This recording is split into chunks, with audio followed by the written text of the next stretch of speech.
Hi, my name is Rachel. I am the music director at WVFS Tallahassee. This is Florida State's college radio station. We've been around for 31 years. This is the Panhandle in the capital. And we're going to do an interview, right? We're going to do an interview, yeah. Yeah. Okay, so I know that you got your start in college radio in Connecticut. And what was your radio station? WSIN at Southern Connecticut State University. Shout out to WSIN. Woo! Okay, so what were your responsibilities there? Like, what was your time there like? Depending on the position that I was in, I was the music director for a little while. I was kind of in charge of helping increase the flow of music into the radio station. I remember at the time that I came in, we had barely any music at all to speak of, and we had barely any music coming in. But we weren't even part of CMJ at that point.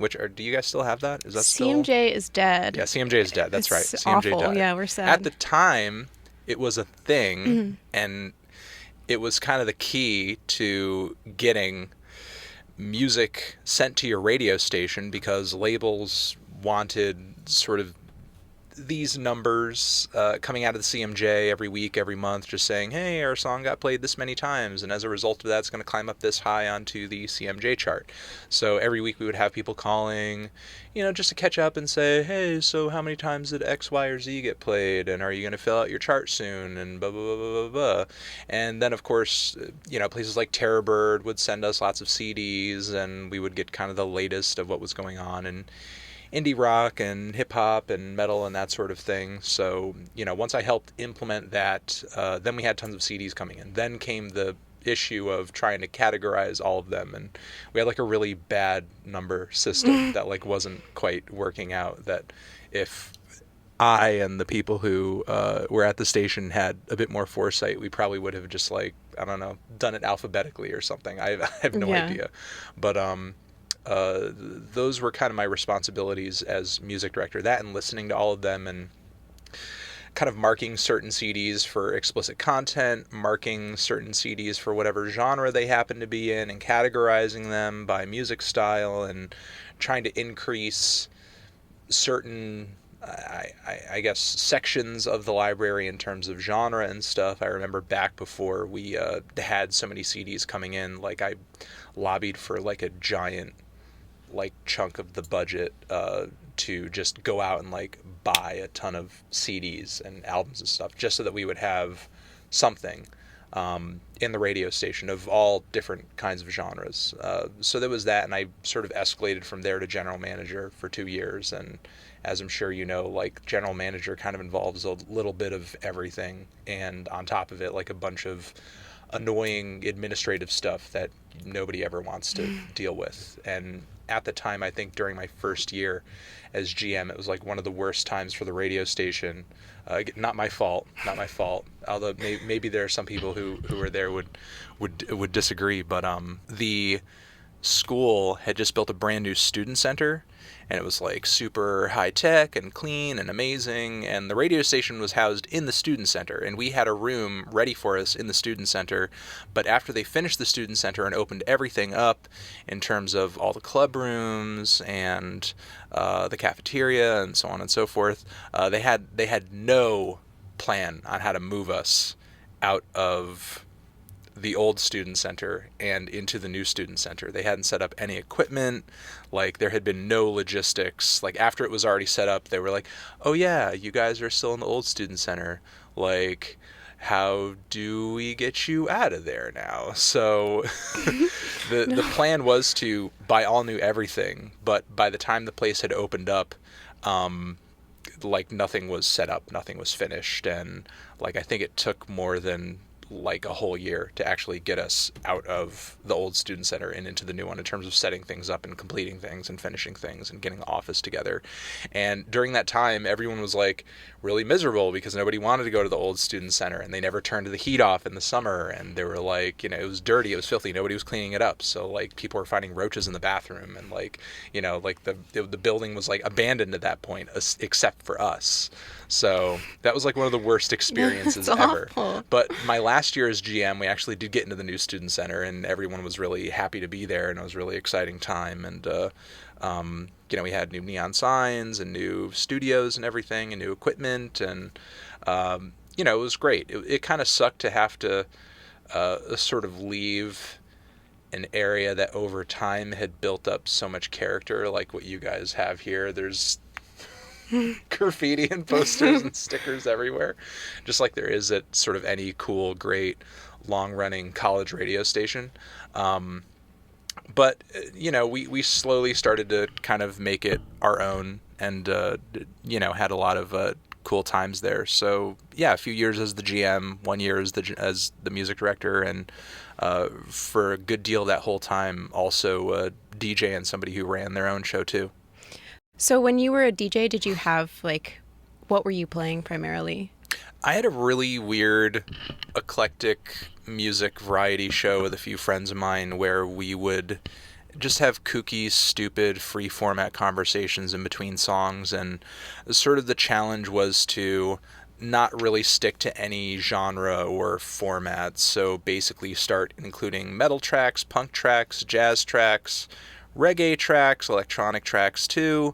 I mean, mostly popular music stuff, across the board, a lot of the same genres that I review week to week. But the plan and the idea was to not really stick to an era, not really stick to a genre, not really stick to anything, just be as eclectic as possible. And that probably led to a very low listenership. There were more consistent format-based shows and genre-based shows that had way more listeners than we did. There was a show after our show that was one of the most well listened to on the entire station, where the dude just played nothing but Dave Matthews Band. He played the albums, he played the bootlegs, he played the live records, he played everything.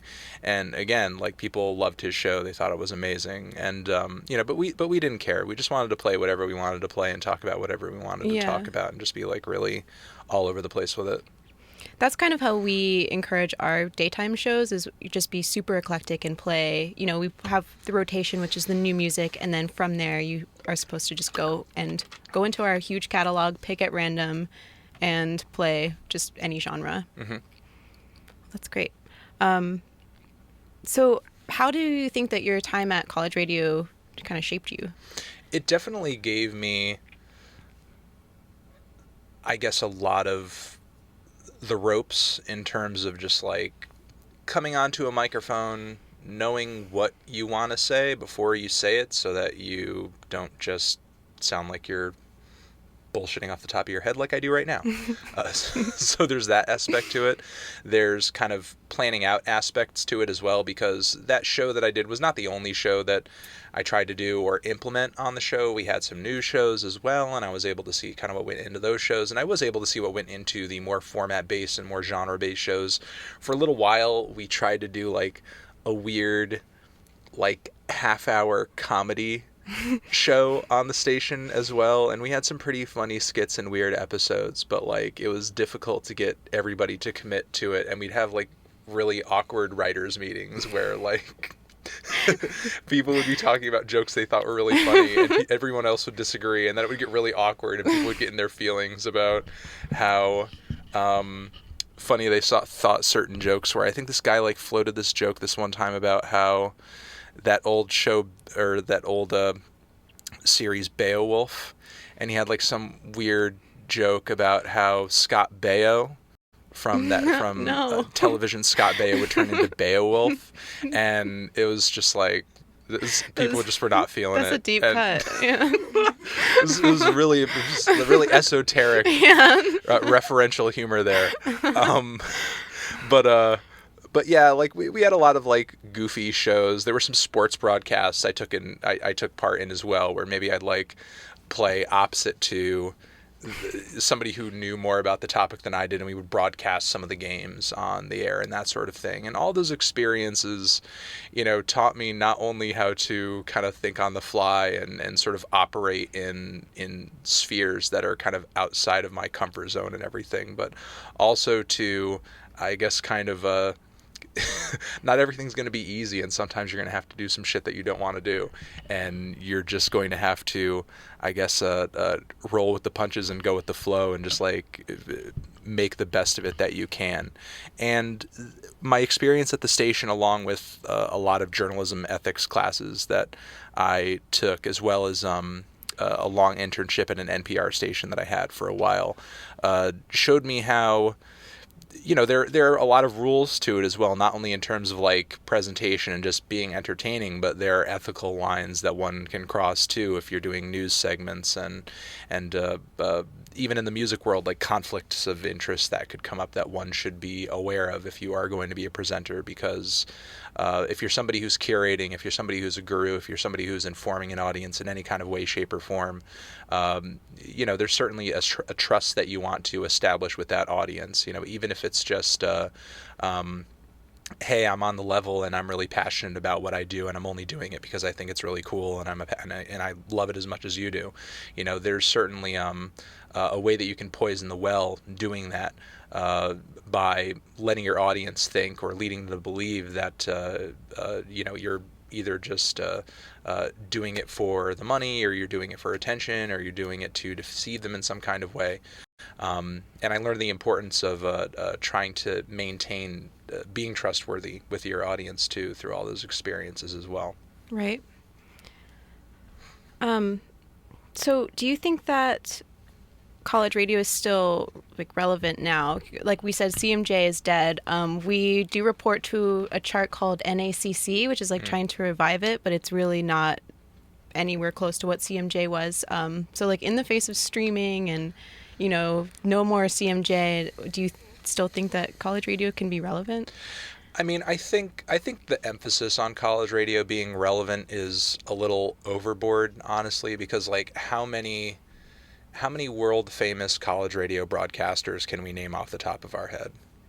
Has college radio ever been, you know what I mean? Like there's nobody in college radio who's like Howard Stern level, you know what I mean? Like radio as a format is not what it used to be in general. But I think college radio is still relevant as a training ground and as a tool and as a place where people can go on the air and make the kind of content, because it's just content creation at the end of the day. It may seem different and it may seem old hat because it's radio and it's terrestrial and it's old media and so on and so forth, but at the end of the day, you're content creating. I mean, sure, radio as a concept might seem stale, but I mean, podcasting is as popular as ever. Right. What you're doing here is essentially just like making a podcast but broadcasting it out into the world. You know what I mean? So coming to a college radio station or going to the school newspaper or going to, I don't know if you guys have a campus TV station or something, whatever your content of choice is, come in here and think of it as an exercise in presentation and content creation, and as a place where, again, you can train yourself to do that, where you can make mistakes, where you can learn from other people, where you can kind of gain the experience of just doing it until you know how to do it well. I mean, that's important. That's very relevant. That's more relevant than ever. It certainly helped me have a bit more of a bearing on what exactly I wanted to do, or what exactly I should be saying, or how exactly I should be saying it when I did finally go about starting to put up videos on YouTube, because I mean, a lot of my presentation in my older videos, while I think a lot of my 2009 videos, which are gone now, they're just completely erased from the internet. A lot of those 2009 videos totally sucked, and I hadn't quite, I guess, developed the delivery that I have now. I still had a baseline of, hey, this is how I'm going to deliver the video because this is how I'm used to delivering when I'm on the radio or when I hear other people do it on the radio station at NPR or so on and so forth. So that very much informed the baseline of where I was starting from, and then I could go to somewhere else from there, because you need somewhere to start, and I think college radio is a great place to do that. Yeah, for sure. And I also think that it's pretty important on a campus as just a place to create community with your peers, and you just really learn, how to form like relationships and bonds with people because you're working in such close quarters and you all are there because you're passionate about, music. Sure. Generally, yeah. So I know you've been touring at different colleges. Have you gotten a chance to check out other stations? A couple other ones, although off the top of my head, I can't name them, but I think some of the most positive and interesting experiences that I've had touring around and seeing different radio stations, though, was probably in a couple of tours that I've done in Australia. Oh, cool. And they have a really cool radio network down there. Like, not a lot of radio stations, or there are a lot of local stations out there that are listener supported or just kind of make their own way, and there are all sorts of I guess government rules in place to where there's only so much major label outside music that a station can depend on. Mm-hmm. There's at least somewhat of an emphasis on you have to spend this much time playing local music, playing artists from the area and that sort of thing, which has certainly helped foster a really vibrant music scene down there, which is why you see so many cool artists coming up from there who do so well in the indie scene, because they have a support system down there. Although it is difficult to kind of make it full time in music in Australia if you don't have some kind of international attention or support on what you do. It is definitely easier down there than it is over here to get some local radio support if you do have a good song, if you do have a good record, if you do have a sound, if you do have some kind of established presence on the live scene as well. They at least have some sort of emphasis on local artists and artists from the area, and which is great, which is really good. Yeah, that's awesome. It's funny you mentioned that, because in the past few months we've just been getting a lot of stuff from Australia that I've never experienced before. Like that, it just seems so kind of random. Yeah, in the 2000s, I mean, while the indie scene was blossoming, there was like little to no attention or emphasis on almost anything coming out of Australia. And nowadays there's like so much to pay attention to down there, whether it's of course Tame Impala or Courtney Barnett or Kieran J. Callanan or Alex Cameron. And those are just like a couple that just recently have come out with records that I've either covered or talked about. There's like at least a few new and promising artists coming out of there every year that are kind of getting positive reviews from major music publications, and creating new sounds and trends, and working with major label artists on production and songwriting and that sort of thing. So there are a lot of artists coming out of there with a lot of promise. So, okay, for me personally, as music director, I'm in charge of like all of the music that's incoming. So I have a lot in my email, and I also just get huge stacks of CDs every day, probably about a dozen every day. That's a lot. And I'm assuming that you have to kind of preview a lot too.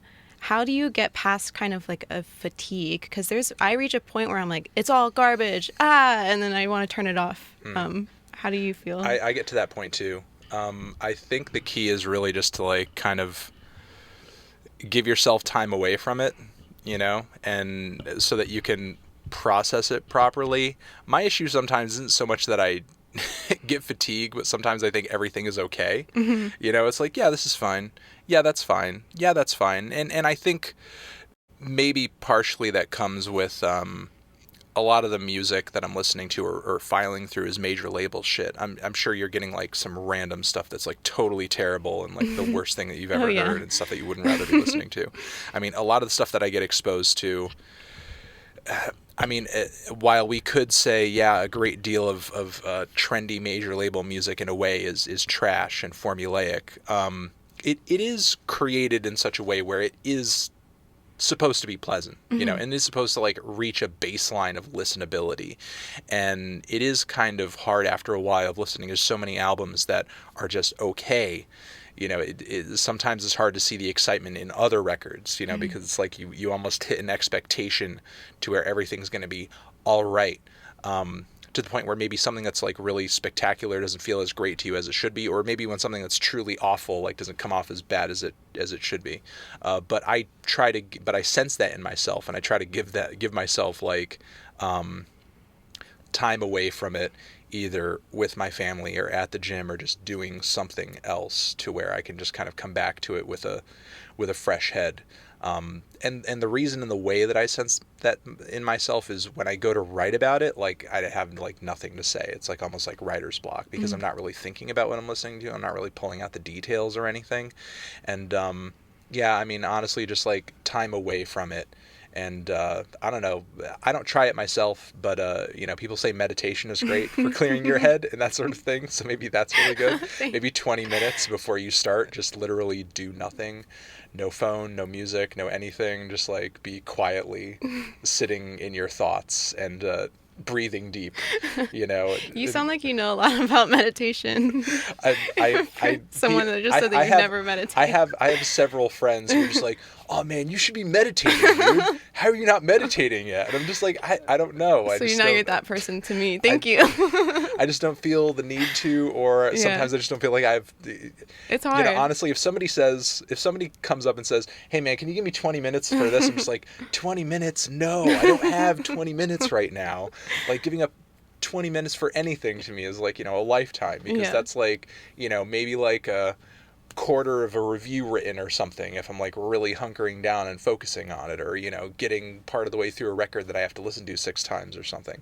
You know, so it can be difficult to just sort of allocate 20 minutes to nothing technically, but maybe I should start doing it because it might end up relaxing me more or something. You know, I was literally doing nothing before this interview, you know, outside of just like hanging out and and just relaxing in the dark in my hotel room. And I was pretty relaxed afterwards. So maybe it's something I should do more. I should make the effort to do nothing more.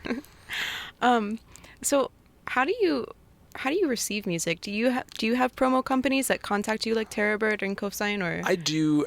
The most of the promos that I get, and I do get a lot of offers for physical promos, but honestly at this point in time, I've phased most of it out. Yeah. Because like I cannot have just like stacks of vinyl and CDs piling up at my house. You know, my wife will kill me, and it makes quality of living miserable. Yeah. You know, to just like have hundreds of CDs and, you know, LPs that I don't listen to just like sitting in a pile doing nothing.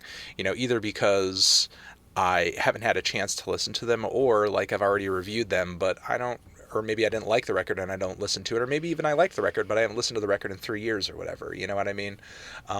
So it's just an inconvenience, and it, you know, really doesn't work out. So when people ask me if they can send me promos and stuff like physically, most of the time I'm just like, nah, I just don't really have the room for it. It just doesn't really make sense. So most of the time when I'm receiving promos, it's just through a zip file, you know, but most of the time these days, unless it's something that I'm super, super like anticipating and way hyped for, you know, I'm not even really anticipating a lot of the promos, because I'll just either download it, buy it, or just stream it off of the internet. Right. You know, it's really kind of made the whole promo thing irrelevant, especially since a lot of these records, especially a lot of the mainstream hip hop albums these days that I review, there's not even like a promo. There's not even, they just drop out of the blue, and then you've got to process it, you know, within the next 72 hours, you know, and then just sort of get the review finished. Promos in a lot of ways have just been kind of phased out for me personally. You know, they're just not really a part of the process. Right. So you really just unnecessary. So you just kind of like know already what you want to review, and then I just anticipate from singles that come out, from release dates that I read, from what the audience is demanding of me, from updates that I get in my inbox, because sure, while I'm not sort of accepting a lot of physical promos, I'll keep track of the things that PR companies are sending to me, just to say, hey, there's a new record from so-and-so who you've reviewed before coming out, you know, just to let you know. So I just put it on my calendar. And, you know, again, if I do have a promo and I am looking forward to it, a few weeks in advance, I may sort of download it and put it on, and that sort of thing. And just stay aware of it that way, and prep for the review that way. But a lot of the time, you know, I want the record to kind of be fresh in my head too. Because especially if I'm excited about an album and I think it's really great, I find that my excitement comes through in the review much stronger if I've just heard the thing, you know, as opposed to having chewed it over for 4 to 5 weeks or something, to the point where I still think it's great, but maybe it's not blowing me away as much, which again, that's the feeling that I like to come through in the review if it is a record that I do end up liking. And that works conversely for negative reviews as well. If something is really fucking bad, and it hits me right there as like being one of the worst things that I've ever heard, like that really comes through strongly in the review, which I also like to have come through. Yeah, you do feel kind of like good when you have that passion, positive or negative, to like come forward through that. Yeah, I like that too. Like when I'm writing my reviews and I'm really crazy about something, you can really tell just even in the writing. It's just so much easier. Okay. So when do you find time to listen to music like extracurricularly, like just for fun? Oh, not as much these Yeah. days. Not as much. I think like probably the longest extracurricular session that I think I had a 90-minute session at the gym this past Monday, and I just listened to Sammy Davis Jr. for an hour. That's nice. And that was just probably the most extracurricular listening I had done in a while. Yeah. And I just feel like that kind of is what it is at this point. It's not really something that I think is going to remain constant for the entirety of my life or anything. It just kind of is at the point where I am personally, where I have a lot of stuff going on the side. I have a lot of stuff going on at home, and I don't have a lot of time for just extracurricular stuff. It's not necessarily as a result of my job. Certainly my job does keep me busy with listening, but I like listening to new stuff. I like listening to cutting edge stuff. I like finding out about new exciting artists. I mean, that's mostly what excited me when I was in college and when I was in high school. And of course, like a new artist to me can be an older artist as well.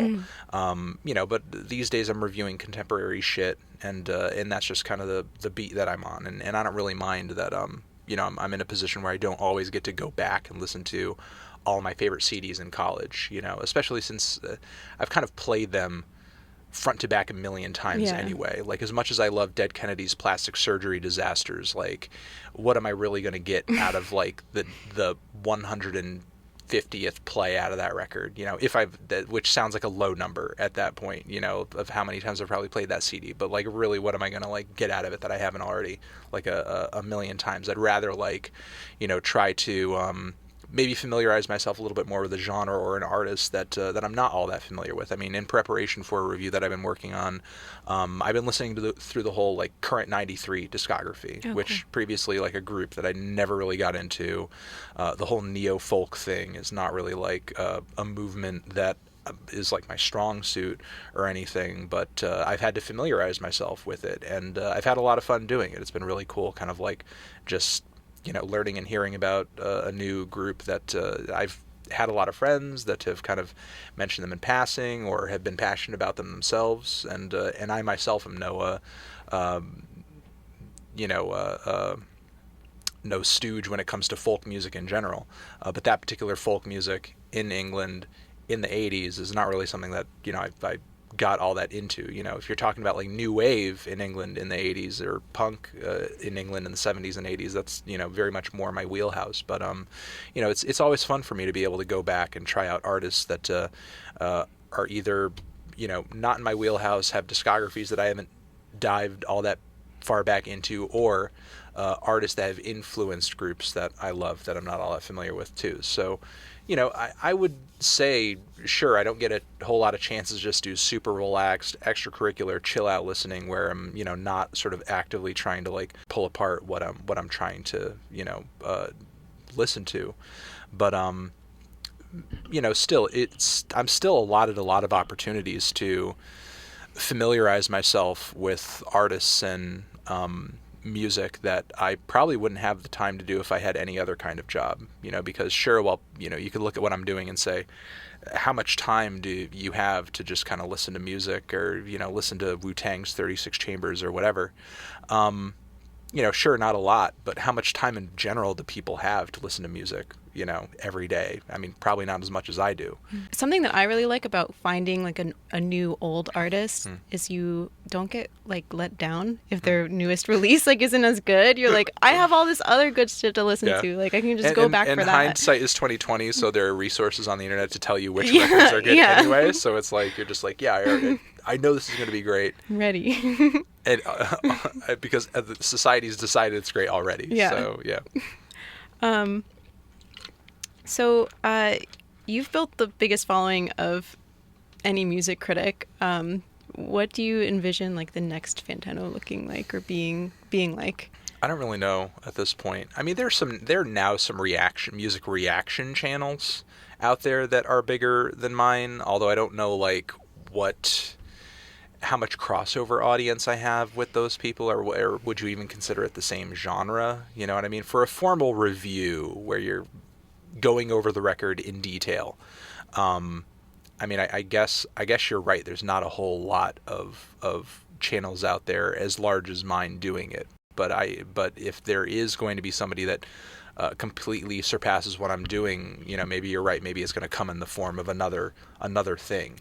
And I feel like that's either going to be in the shape of something like a reaction channel where you have somebody who's basically coming on camera and kind of rah whatever the artist is that we're talking about, and just like, you know, when the song is playing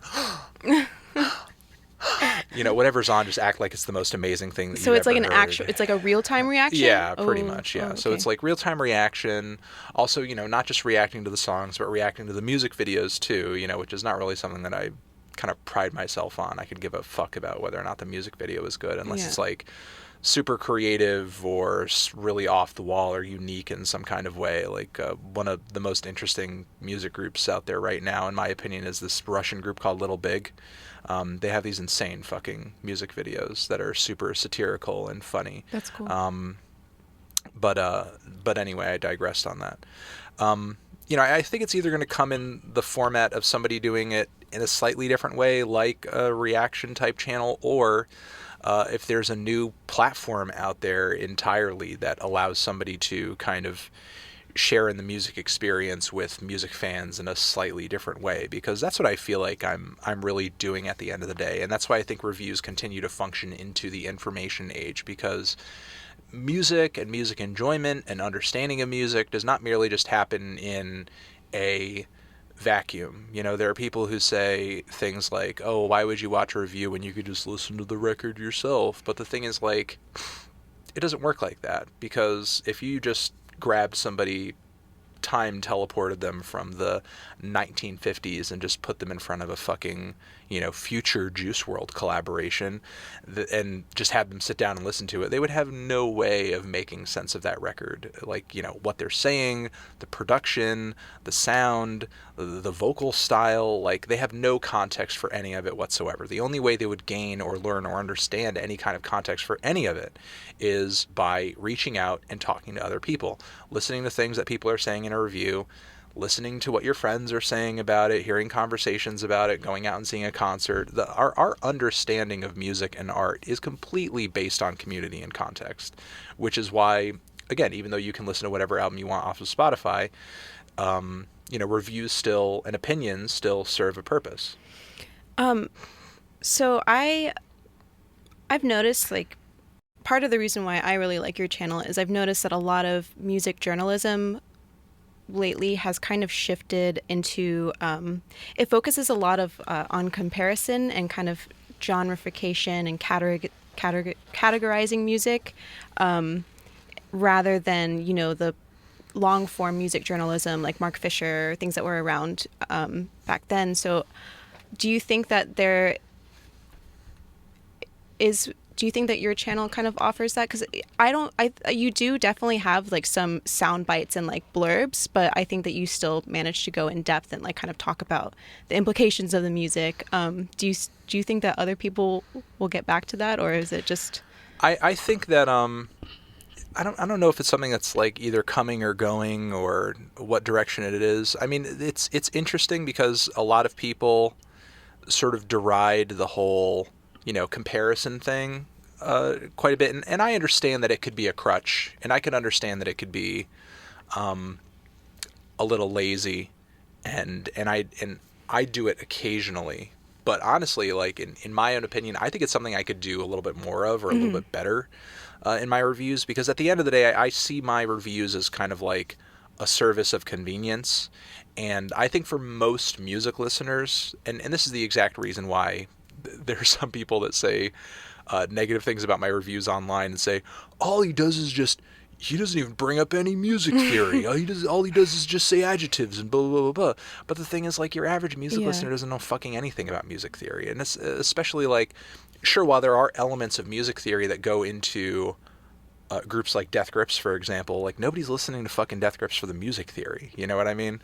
Like, sure, there are structures and chord progressions and melodies in some of their beats. But the thing is, like, it's really kind of the texture and the aesthetic and the noise and the performance and the groove of a lot of it that appeals to people, you know, not just whatever you can sort of glean from a music theoretical perspective. So most music listeners are not music theorists. So going into, you know, whether we're talking about certain scales or diminished notes or whatever, like, doesn't really make any fucking sense, you know? Of course, like, I know some of that stuff as a bassist and somebody who's taken a lot of music lessons, but I don't really see a purpose in bringing it up unless you are making a particularly niche type of style of review. You know, there are artists and there are publications out there that I think cover certain genres with a certain kind of accuracy and attention to the technical side that either I don't want to give because the view I'm trying to give the audience is a bit more general, or I can't because I'm not like somebody who's been producing electronic music for 2 or 3 decades. I'm talking about places like Resident Advisor. You know, if you're an electronic music fan, you know, you should be going to Resident Advisor before you watch my review. You know what I mean? They're probably going to review a certain important record from an artist or a label before I am anyway. But still, that being said, I would like to maybe work some more comparisons into my reviews every once in a while, because for a lot of music listeners, it's easier to kind of make a connection to a certain artist off of a comparison. Mm-hmm. Like, sure, you can make a million comparisons without really talking about what the music sounds like, which is what I try to mostly focus on, which is what I try to mostly pride myself on. The comparison thing can be really great, but you know, can also become something that you get lost in the weeds on. And it is good to have those kind of, you know, like points that you can look mm-hmm. to, and helps because again, music is contextual. Mm-hmm. You know, music understanding does not happen in a bubble, and music creation doesn't happen in a bubble either, you know, which is why I was thinking about this argument and this point that aggravates me to no end, that people bring up on the internet in passing without really thinking about it, where they'll say, you wouldn't give so-and-so's album a 10 if somebody else made it, or you wouldn't give so-and-so's album a 4, you know, if Kendrick made it. But the thing is, like, you're presuming that the creation of that music happened in a vacuum. Like, nobody else but Kendrick would make To Pimp a Butterfly, because that record is entirely based on his personal experience, the artists that he's met, all the records he's made up until that point, all the albums he's heard up until that point, and all those same things for the people he worked with on that record, you know? So it's like every album that you listen to, even the blandest, most boring, most generic album, in a way, is a perfect storm of life experiences, influences, and whatever kind of artistic stimuli that somebody might have had over the course of their lifetime. So every record is like a really specific picture that is unique to that person who made it. Because again, it's all experience based. It's all contextual in a way. I don't have any other questions really, but okay. I think that Lauren might. Did you want to ask a question? Come on, Lolo. Hey, my name is Lauren Dominguez. They sometimes call me Lolo around these streets. I'm the program director. I just had a little token random question. So in your videos, you have like characters. My question is, were you a theater kid in high school? No, I was not a theater kid. No. Okay. No, I just watched a lot of silly comedy shows and Monty Python and stuff. Okay. You know, I see it as very much like a Patrick, not a Patrick, like a SpongeBob Squidward kind of dichotomy. Like I'm the serious curmudgeon kind of guy, and Cal is like the free spirited, always in a good mood. Yeah. You know, naive, just fun, silly guy that doesn't really take everything too seriously. So, and I think that that humor makes a lot of things kind of go down easier. So, you know, taking the reviews and taking everything too seriously, and, you know, sometimes you have to be negative in a review, just like you have to take out the garbage. You know, you have to do shit that you don't want to do. You have to say things that you don't want to say if you're going for the sake of being consistent and honest with your audience about how you feel. But, kind of being silly, being a little tongue-in-cheek, and showing that you don't take yourself too seriously in a way, I think, shows the audience that you're not too stuffy, you're not just a total asshole, you're not here to, like, bully anybody or ruin anybody's day.